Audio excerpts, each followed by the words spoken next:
rivers. Okay,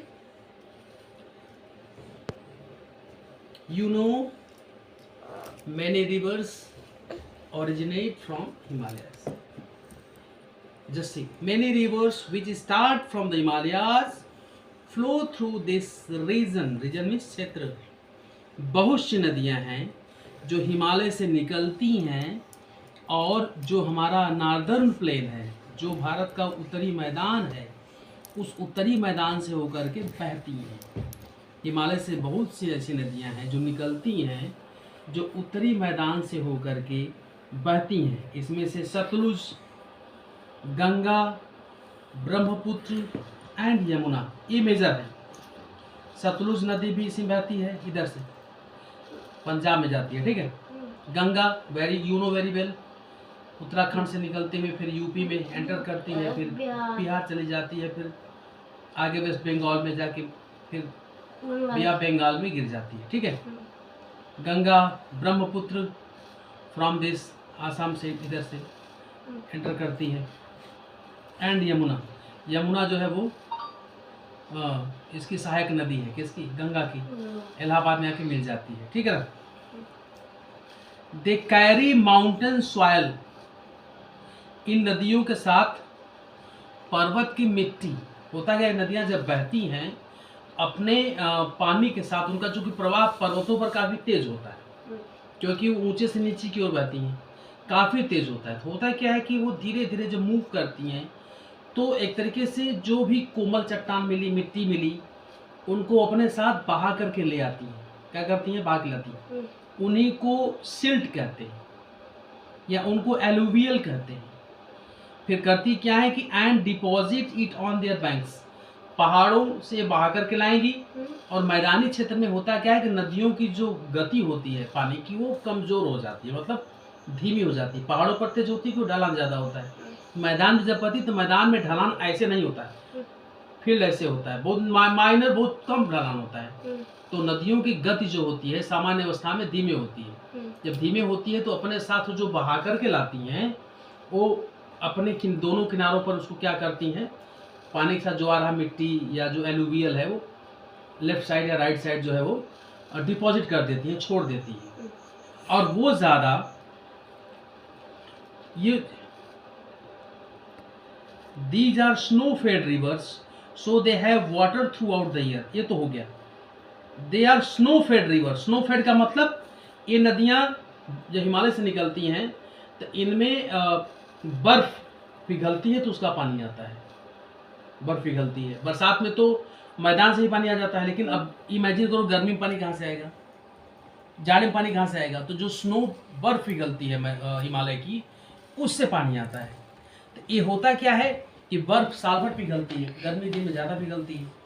इससे क्या होता है कि जब इनमें ये स्नो फेड रिवर्स हैं तो इनमें वर्ष भर पानी होता है। So they have water throughout the year, इन नदियों में साल भर पानी होता है। इसको सतत वाहिनी बोलते हैं। सतत वाहिनी हमेशा बहने वाली। गंगा नदी है, बरसात हो रहा हो गंगा में पानी रहेगा, यमुना में पानी रहेगा। बरसात में जितना पानी उतना नहीं रहेगा, लेकिन बट पानी थ्रू आउट द ईयर रहेगा, बिकॉज वो जो कहाँ से निकलती हैं, स्नो हिमालय निकलती है। तो जो ग्लेशियर्स होते हैं वो मेल्ट होते हैं और वो पानी कहाँ आता है? नदियों में आता है। तो ये साल भर बहती रहती है, इसलिए उनको थ्रू आउट द ईयर बोलते हैं, ठीक है। और इन मैदानी क्षेत्रों से होकर बहती हैं। The northern plains are largest and most fertile plains of the world. ये जो नॉर्दर्न प्लेन्स है, भारत का जो उत्तरी मैदान है, ये सबसे बड़ा है और सबसे उपजाऊ मैदान है पूरे विश्व का। ये विश्व का सबसे उपजाऊ मैदान है। हालांकि चाइना का एक मैदान है जो उपजाऊ है, कुछ मैदान अमेरिका में भी हैं जो उपजाऊ हैं, लेकिन सबसे उपजाऊ मैदान पूरे विश्व का यही है। This area is called the rice bowl of India. इस क्षेत्र को rice bowl of India, Bharat में चावल का कटोरा कहा जाता है। क्यों? क्योंकि इस क्षेत्र में धान बहुत होता है। यूपी में भी धान होता है, बंगाल में भी धान होता है, बिहार में भी धान होता है। धान का मतलब चावल है ना, धान से चावल होता है ना। इस क्षेत्र को राइस बाउल ऑफ इंडिया कहा जाता है। As most of India's rice is grown here, क्योंकि भारत का सबसे अधिक चावल इसी क्षेत्र में। तुम्हें पता होगा कि वेस्ट बंगाल में, यूपी में चावल की एक खेती होती है, लेकिन वेस्ट बंगाल में चावल की साल भर में 2 बार खेती होती है। कितनी बार होती है? ट्वाइस। यूपी में, बिहार में एक बार होती है। वेस्ट बंगाल में बरसात ज़्यादा होती है, वहाँ पानी ज़्यादा है, तो यहाँ साल भर में 2 खेती हो जाती है चावल की। वहाँ पे गेहूँ नहीं होता है, कम होता है। ठीक, अब देखेंगे हम लोग, पढ़ लिया हम लोगों ने, ठीक है, क्या है उसमें, कौन कौन से नदियाँ बहती हैं और वो क्या स्टेटस है उसका। अब हम नॉर्दर्न प्लेन्स के पार्ट, नॉर्दर्न प्लेन को कितने पार्ट में बांटा गया है, division of the northern planes. Northern plains को नदियों के हिसाब से, हाँ, नदियों के हिसाब से 3 रिवर बेसिन्स के रूप में बांटा गया है। कितने? 3 रिवर बेसिन्स। किसमें? 3 रिवर बेसिन्स। देखो, the northern plains have 3 important rivers. Sutlej है, गंगा है और ब्रह्मपुत्र है। सतलुज इधर, गंगा इधर और ब्रह्मपुत्र इधर। 3 रिवर बेसिन्स हैं। They divide the plains into 3 river basins. River basin क्या होता है? What is river basins? River basins क्या होता है? रिवर बेसिन होता है जैसे कोई मेजर रिवर है, जहाँ से वो, जिस क्षेत्र से वो बह रही है, और बड़ी बड़ी नदियाँ, जैसे मान लीजिए एक नदी ऐसे बह रही है, बहुत बड़ी नदी ऐसे बह रही है, तो होता क्या है कि छोटी छोटी नदियाँ बह के आती हैं, उसमें मिल जाती हैं। कोई इधर से मिल रही है, कोई इधर से मिल रही है, कोई इधर से मिल रही है। इनको हम लोग सहायक नदी कहते हैं, है ना, सब्सिडियरी बोलते हैं उनको, रिवर्स को, ठीक है, या ट्रिब्यूटरीज बोलते हैं। क्या बोलते हैं? ट्रिब्यूटरी। तो वो जो पूरा क्षेत्र होता है, जैसे गंगा है, गंगा की कई ट्रिब्यूटरीज हैं, सोन नदी है ना, चंबल है, तो या और केन है। ये नदियाँ क्या है? बेतवा है। ये नदियाँ आगे गंगा में ये पूरा जो क्षेत्र होता है जहाँ गंगा बहती हैं, जहाँ गंगा की ट्रिब्यूटरीज बहती हैं, सारी नदियाँ, वो पूरा का पूरा वो गंगा बेसिन कहलाएगा। क्या कहलाएगा? वो गंगा बेसिन कहलाएगा। उस तरीके से जो क्षेत्र ब्रह्मपुत्र का है, उसके ट्रिब्यूटरीज का है, वो ब्रह्मपुत्र बेसिन कहलाएगा। और जो एरिया सतलुज का है, उसके ट्रिब्यूटरीज का है, वो सतलुज बेसिन कहलाएगा। तो ये तीनों के आधार पे नॉर्दर्न प्लेन्स को 3 पार्ट में बांटा गया, ठीक है। Sutlej river basin, Ganga river basin and Brahmaputra river basin, ठीक है। Sutlej, Ganga river and Brahmaputra river basin. Sutlej river basin दे रहा है, गंगा रिवर बेसिन दे रहा है एंड ब्रह्मपुत्र रिवर बेसिन दे रहा है। लेकिन सबसे छोटा सतलुज है, गंगा रिवर बेसिन भी ठीक ठाक है और ब्रह्मपुत्र रिवर बेसिन भी है, ठीक। अब सतलुज रिवर बेसिन में क्या है, इधर देखिए दिखा रहा है, ये मैपिंग है, देखिए ये सतलुज का इलाका है, इसमें सतलुज नदी दिख रही है, ठीक है। सतलुज बहती है जाके, हालांकि वो सिंध में मिलती है, फिर जा करके वो यहाँ अरेबियन सी मिल जाता है। ये पूरा गंगा का बेसिन है। सारी नदियाँ, गंडक, घाघरा, यमुना, ये सारी नदियाँ किसकी ट्रिब्यूटरीज हैं? गंगा की। इधर से आती है ये ब्रह्मपुत्र, इधर से इधर प्रवेश करती है, ठीक। The Sutlej and the Beas, इसको ब्यास पढ़ते हैं। The Sutlej and the Beas flow in the south west direction. South west क्या होता है? दक्षिण पश्चिम। ये हमें पता है ना कि ऊपर क्या होता है? North. East, west, north, south. तो सतलुज और ब्यास नदी है वो ऐसे बहती है, इधर पश्चिम है और दक्षिण है, तो दक्षिण पश्चिम की ओर बहती है। देखो, Sutlej and Beas flow in the south west direction. The Beas joins Sutlej. Beas किस में मिल जाती है? सतलज में मिल जाती है, यानी ब्यास सतलज की ट्रिब्यूटरी है। सतलज क्या है? ट्रिब्यूटरी। जैसे गंगा में यमुना मिलती है, तो यमुना जो है गंगा की ट्रिब्यूटरी है। यमुना क्या है? गंगा की ट्रिब्यूटरी, यानी हिंदी में उसको सहायक नदी बोलते हैं। क्या बोलते हैं? ट्रिब्यूटरी। समझ आ रहा है ना? जब कोई थोड़ी सी छोटी नदी किसी बड़ी नदी में जाके मिलती है, तो छोटी जो नदी होती है उसको हम लोग ट्रिब्यूटरी बोलते हैं, इंग्लिश में, हिंदी बोलते हैं सहायक। Right now? अच्छा, ब्यास जो है वो सतलुज की ट्रिब्यूटरी है। The Sutlej joins the Indus. अब सतलुज किस में चली गई? इंडस में मिल गई। सतलुज किस में गई? इंडस में। तो सतलुज किसकी ट्रिब्यूटरी हो गई? इंडस की। सतलुज किस में मिल रही? इंडस में। तो सतलुज किसकी ट्रिब्यूटरी हो गई? इंडस की, है ना। The Indus flows into the Arabian sea. और इंडस रिवर किस में चली जाती है? अब देखो, इंडस कहाँ बहती है? अरेबियन में। ब्यास किसको ज्वाइन करती है? सतलज को। सतलज किसको ज्वाइन करती है? इंडस को। इंडस कहाँ फॉल होती है? अरेबियन सी में। It's clear. Punjab and Haryana, इधर Punjab Haryana drain the Sutlej basin, the Bhakra dam has been built on the Sutlej river.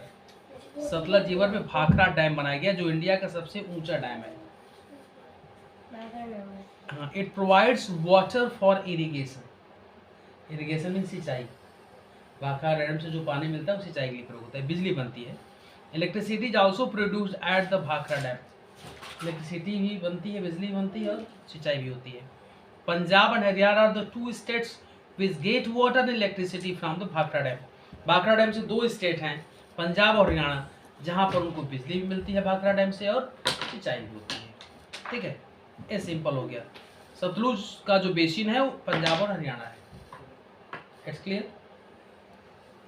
Now most important river basin, that's Ganga river basin, and we will study now Ganga river basin. The Ganga river originates as Bhagirathi from Gangotri glacier in the Himalayan mountains. Ganga धार निकलती है, उस स्थान को बोलते हैं Gangotri glacier. क्या बोलते हैं? गंगोत्री ग्लेशियर। ठीक है। It flows at high speed from the mountain slopes. मैंने पहले बताया था कि नदियाँ जब पहाड़ों से होती है तो काफ़ी तेजी से, क्योंकि ऊपर से नीचे बहती है तो गति क्या होगी, वो तेज होती है ना। देखो, it flows at high speed from the mountain slopes on it's way down, it is joined by the reverse Mandakini and Alaknanda. जब गंगा थोड़ा नीचे आती हैं तो दो और नदियों से मिल जाती हैं, उनका नाम मंदाकिनी और अलकनंदा है। These three rivers combine to form Ganga. Ganga जब निकलती हैं तो फिर नीचे आती है, मंदाकिनी अलकनंदा से मिलती है, तीनों मिलती है, आगे मूव करती है, उनका नाम गंगा है। The Ganga enters the northern planes near Rishikesh. Ganga जब मैदान से पहाड़ से मैदान में उतरती हैं तो मैदानी क्षेत्र का पहला स्थान है ऋषिकेश। मैदानी क्षेत्र का पहला स्थान क्या है? ऋषिकेश, हरिद्वार। वहाँ गंगा मैदानी क्षेत्र में प्रवेश करती है, उसके पहले पहाड़ है। The Yamuna river which is the main tributary of the Ganga also starts from Himalayas. Yamuna नदी गंगा की सबसे बड़ी ट्रिब्यूटरी है, सबसे इंपॉर्टेंट ट्रिब्यूटरी है। यमुना नदी भी कहाँ से निकलती है? हिमालय से निकलती है। ठीक है। There are number of rivers, please focus at the book, don't watch my face. There are a number of rivers which flow from the Himalayas and join the main stream of the Ganga. These include the Ghaghara, Gomti, Gandak and Kosi. बहुत सी ऐसी नदियां हैं जो हिमालय से निकलती हैं, गंगा में मिलती हैं, जिसमें कि घाघरा है, गोमती है, गंडक और कोसी है। लेकिन बहुत सी ऐसी नदियां हैं जो हिमालय से नहीं निकलती हैं तो भी गंगा में मिलती हैं। कुछ नदियां हिमालय से निकलती हैं। अब सिंपली समझो, अब देखो तुमको समझा रहा हूं मैं। गंगा यहाँ से निकल रही है ऐसे, ठीक है, ऐसे, तो ये ऊपर हिमालय है। तो कुछ नदियां जो हिमालय से निकली वो गंगा में बाएं तरफ से मिलती हैं, किधर से? लेफ्ट में। और जो नदियां हिमालय से नहीं निकलती हैं, साउथ की तरफ निकलती हैं, जैसे सोन है, बेतवा है, ये दाहिने तरफ जाके मिलती है गंगा से। कहाँ मिलती हैं? दाहिने तरफ। हालांकि यमुना भी दाहिने से मिलती है, दाहिने से आकर के मिल जाती है, राइट से नीचे निकलती है, ऐसे करके ऐसे मिल जाती है। लेकिन ज़्यादातर नदियाँ जो साउथ वाली हैं वो दाहिने मिलती हैं, जिसमें कि सोन नदी भी मैंने, सोन नदी सोनभद्र में बहती है और जाकर के मिलती है पटना के पास गंगा नदी में। कहाँ मिलती है? पटना के पास गंगा नदी मिल जाती है। ये भी ट्रिब्यूटरी है, किसकी ट्रिब्यूटरी है? गंगा की। ठीक है। अच्छा, the Yamuna joins Ganga at a place near Allahabad. ये पता है, गंगा इलाहाबाद में मिलती है, किससे? यमुना से। और वहाँ संगम जहाँ मिलती है उसको क्या बोलते हैं? संगम। संगम का मतलब होता है मिलना, तो दोनों नदियों को जो मिलता है उसका संगम। अभी देखो जनवरी से कुंभ का मेला लगने वाला है, महाकुंभ, हर 12 साल में लगता है। भारत के 4 राज्य हैं, 4 शहर हैं जहाँ पे कुंभ लगता है। चारों पता है? नहीं पता। पहले इलाहाबाद, अब प्रयागराज बोलते हैं। प्रयागराज, हरिद्वार, नासिक और उज्जैन, इनमें से 2 शहरों में हम लोग जा चुके हैं। प्रयागराज भी जा चुके हैं, उज्जैन में जा चुके हैं। नासिक हरिद्वार का दौरा नहीं किया, कभी चलेंगे वहाँ पे। ये 4 राज्य हैं, 4 शहर हैं इंडिया के जहाँ पर कुंभ का मेला लगता है। इस समय 2025 में कहाँ लगेगा महाकुंभ? प्रयागराज में, जहाँ गंगा यमुना का संगम है। ठीक समझा रहे? There is another tributary Son, देखा मैं एडवांस पढ़ा था, देखो there is another tributary Son that joins the Ganga near Patna. मैं पहले बता चुका हूँ। सोन नदी गंगा से मिलती है, कहाँ मिलती है? पटना में। पटना क्या है? बिहार की राजधानी है, कैपिटल ऑफ बिहार, पढ़ चुकी हो। पटना का पुराना नाम क्या है? पाटलिपुत्र। और कोलकाता का पुराना कलकत्ता। हाँ।